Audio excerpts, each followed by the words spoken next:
अस्सलामुअलैकुम वरहमतुल्लाहि वबरकातुहू। ताहिरा जंजुआ हियर। आज हम लोगों ने डिस्कस करना है एक्शन पोटेंशियल को। इस लास्ट लेक्चर में हम लोगों ने डिस्कस किया था न्यूरॉन न्यूरोग्लिया को। उसके बाद हमने कुछ टाइप्स पढ़ी थी न्यूरॉन्स की। एंड देन हमने डिस्कस किया था रेस्टिंग मेम्ब्रेन पोटेंशियल को। रेस्टिंग मेम्ब्रेन पोटेंशियल के साथ ही हम डिस्कस करते हैं एक्शन पोटेंशियल को। एक्शन पोटेंशियल को हम देख लें तो यहाँ पे बात हो रही है एक्शन पोटेंशियल मीन्स के कोई एक्टिविटी परफॉर्म हो रही है। एक्शन पोटेंशियल की टर्म से हम ये मतलब अखज़ करते हैं, ये एक नेट प्रोडक्ट होती है जिसमें टाइम और वोल्टेज को मेंशन किया जाता है कि कितने टाइम में कितने वोल्टेज का करंट प्रोड्यूस हुआ या कितने स्पीड का नर्व इम्पल्स प्रोड्यूस हुआ और कितने परसेंट पोटाशियम और सोडियम आयंस इनर साइड से आउटर साइड में ट्रैवल करते हैं। ये सब कुछ डिस्कस किया जाता है एक्शन पोटेंशियल के अंदर। Complex interaction between depolarizing inward currents and hyperpolarizing outward condition. Depolarizing condition होगी जब इनसाइड दी मेम्ब्रेन या साइटोप्लाज्म में पोटाशियम आयंस की कंसंट्रेशन कम हो जाएगी, तो वो कंडीशन होगी हमारी डीपोलराइजेशन। और हाइपर पोलराइजेशन में कंसंट्रेशन ज़्यादा हो जाएगी। अब ये कंसंट्रेशन इनवर्ड साइटोप्लाज्म में पोटाशियम आयंस की ज़्यादा हो सकती है और आउटसाइड दी मेम्ब्रेन में ये सोडियम आयंस की ज़्यादा हो सकती है, तो इस कंडीशन को कहा जाएगा हाइपर पोलराइजेशन। फिर देख लेते हैं कि एक्शन पोटेंशियल इनिशिएट कैसे होता है, स्टार्ट कैसे होता है। सबसे पहले एक्शन पोटेंशियल को जनरेट करने के लिए या स्टार्ट करवाने के लिए डीपोलराइजेशन की ज़रूरत होती है। डीपोलराइजेशन को हम लोगों ने लास्ट लेक्चर में भी डिस्कस किया था कि -90 मिली वोल्ट का करंट जो है ना एट अ टाइम प्रेजेंट होता है, जिसने इनिशिएट करवाना होता है एक्शन पोटेंशियल को, और रेस्टिंग पोटेंशियल की एक्टिविटी को इसने डीपोलराइज करना होता है, एक्टिविटी को स्लो डाउन करना होता है, कम करना होता है और एक्शन पोटेंशियल को स्टार्ट करवाना होता है। सबसे पहला स्टेप जो होता है वो होगा यहाँ पे डीपोलराइजेशन। डीपोलराइजेशन में स्लोली होता है सारा प्रोसीजर और वो एक क्रिटिकल लेवल तक पहुँच जाता है, या जैसे हम ऑप्टिमम लेवल की बात करते हैं ना कि नॉर्मल लेवल, वो होगा इसका थ्रेशोल्ड पोटेंशियल। और वहाँ पे वोल्टेज होती है -65 वोल्ट। अब थ्रेशोल्ड एक्सप्लोसिव डीपोलराइजेशन अकर्स। पहले सिर्फ डीपोलराइजेशन हो रही थी, उसके बाद यहाँ पे वो ऑप्टिमम रेंज पे पहुँच गया, उसको थ्रेशोल्ड पोटेंशियल बोलेंगे। उसके बाद थ्रेशोल्ड पोटेंशियल जो है ना वो स्टार्ट हो जाएगा और वो डीपोलराइजेशन को इनिशिएट करवाएगा। उसके बाद action potential will not occur until the initial rise in membrane potential reaches a threshold level. उस टाइम तक एक्शन पोटेंशियल स्टार्ट नहीं होगा जब तक आयन की कंसंट्रेशन या एक्शन पोटेंशियल की कंसंट्रेशन जो है वो थ्रेशोल्ड लेवल तक नहीं पहुंच जाती, नॉर्मल लेवल तक नहीं पहुंच जाती या क्रिटिकल लेवल तक नहीं पहुंच जाती, तब तक एक्शन पोटेंशियल जनरेट नहीं होगा और इसका प्रोसेस स्टार्ट भी नहीं होगा। This occurs when number of sodium ions entering the cell becomes greater than number of potassium ions leaving the cell।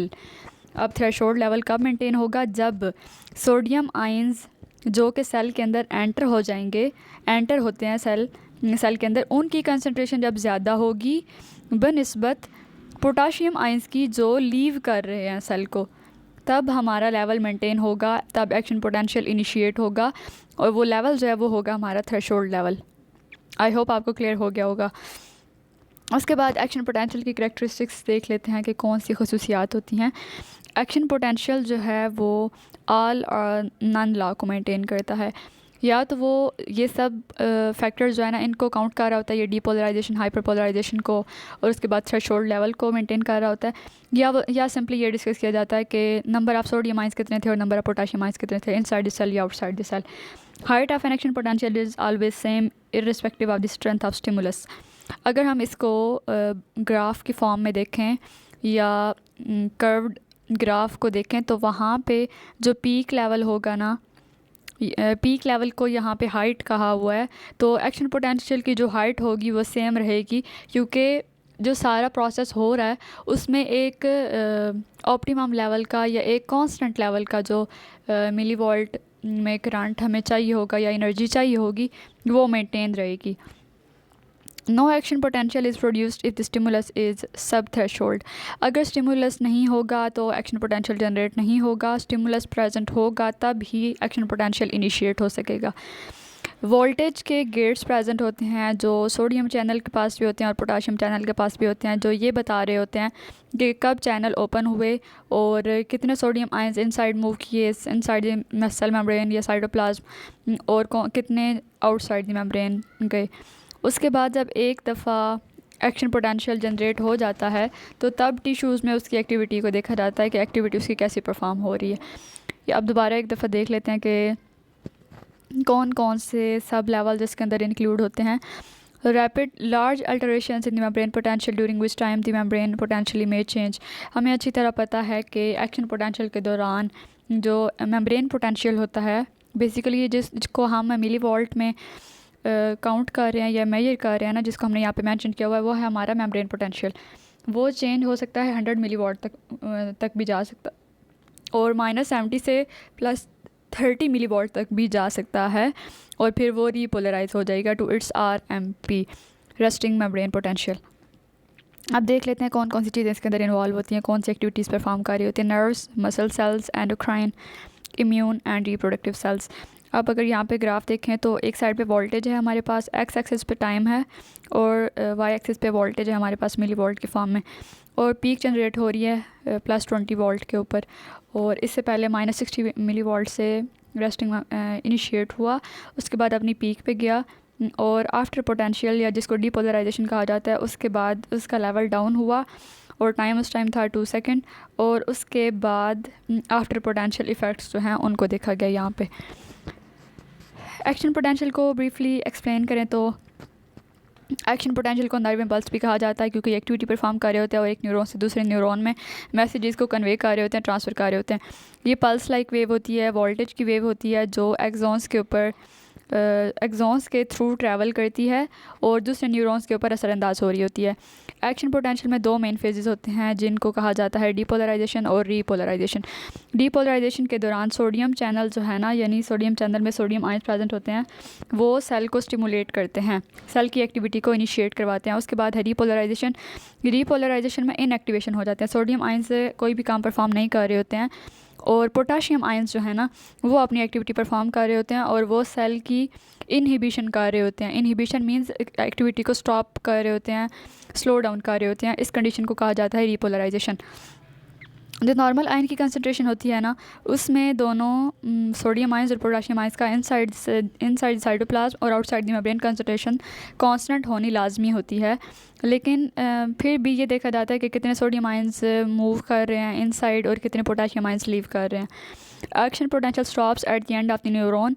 Neuron के एंड पे एक्शन पोटेंशियल स्टॉप हो जाता है क्योंकि वहाँ पे न्यूरो ट्रांसमीटर्स की सिक्रेशन होनी होती है जो कि केमिकल्स होते हैं और ये केमिकल्स जो हैं इन्होंने फर्दर एक्टिविटी को परफॉर्म करना होता है और कंट्रोल करना होता है। ये न्यूरो ट्रांसमीटर्स जो हैं ये रिसेप्टर्स के साथ बाइंड कर जाते हैं और फिर इनका काम होता है कि स्पाइनल कॉर्ड के थ्रू गुजरते हुए ये ब्रेन तक अपने इंफॉर्मेशन को लेके जाएं।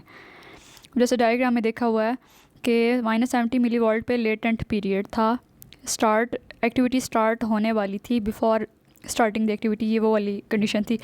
उसके बाद एक्स एक्सिस पे टाइम और वाई एक्सिस पे वोल्टेज, उसके बाद डीपोलराइजेशन हुई, उसके बाद स्टिमुलस आया, स्टिमुलस के बाद एक्टिविटी स्टार्ट हुई, फिर डीपोलराइजेशन हुई, उसके बाद पीक से वापस आने के बाद रीपोलराइजेशन हुई, उसके बाद आफ्टर डीपोलराइजेशन और उसके बाद हाइपर पोलराइजेशन की कंडीशन हुई। उसके बाद हम बात करते हैं सॉल्टेटरी कंडक्शन की। सॉल्टेटरी कंडक्शन को हम बेसिकली डिफ़ाइन कर रहे होते हैं डीपोलराइजेशन के दौरान। डीपोलराइजेशन तब होती है जब माइलिन शीथ के दरमियान गैप्स रह जाते हैं।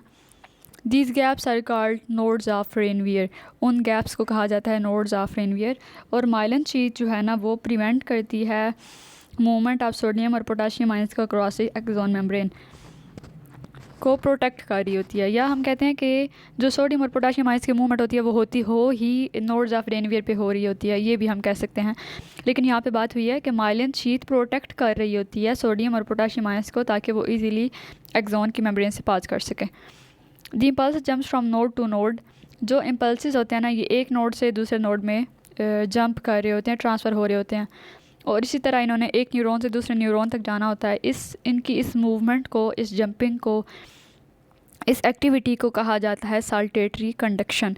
यानी सॉल्टेटरी कंडक्शन के थ्रू सोडियम और पोटाशियम आयन जो हैं वो माइलिन शीथ को की प्रोटेक्शन में नोड्स ऑफ रेनवियर से गुज़र रहे होते हैं और एक नोड से दूसरे नोड में जंप कर रहे होते हैं, जिसको कहा जाता है साल्टेटरी कंडक्शन। आई होप आज के लेक्चर में जितना भी हम लोगों ने डिस्कस किया उसकी आपको समझ आ गई होगी। कोई भी कन्फ्यूजन हो तो आप लोग पूछ सकते हैं। Most welcome. फ़ी अमान अल्लाह। अल्लाह हाफ़िज़।